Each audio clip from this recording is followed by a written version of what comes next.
சாத்தான்குளம் தந்தை மகன் உயிரிழந்த வழக்கில் நீதிமன்றம் விதித்துள்ள கடுமையான தீர்ப்பானது காவல் நிலைய மரணங்களுக்கு முற்றுப்புள்ளி வைக்கும் என கூறியுள்ள எம்பி கார்த்தி சிதம்பரம், விஜயின் பரப்புரைக்கு கட்டுப்பாடுகளை விதிப்பது தேர்தல் ஆணையம்தான், மாநில அரசு இல்லை எனவும், அரசுக்கு எதிராக யாராவது கருத்து கூறினால் அவர்களை முடக்க வேண்டும் என்பதற்கான சட்டத்தை கொண்டுவர நடுவண் அரசு முயற்சிப்பதாகவும் தெரிவித்துள்ளார். ஒரு முற்றுப்புள்ளி வைக்கும் என்று முழுமையாக நம்புகிறேன்.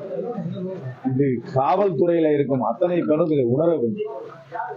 அவர்களுடைய கொலோனியல் மனப்பான்மையை விட்டுவிட்டு காவல்துறை ஒரு மக்களுக்கு நண்பனாக, ஒரு அரணாக இருக்க வேண்டுமே தவிர ஒரு கொடூரமான மனப்பான்மையை அவர்கள் விட்டுவிட வேண்டும்.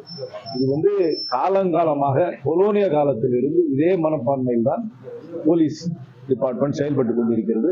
இந்த தீர்ப்பு அவர்களுக்கு ஒரு நல்ல பாடமாக இருந்து இதற்கு ஒரு முற்றுப்புள்ளி வைப்பார்கள் என்று முழுமையாக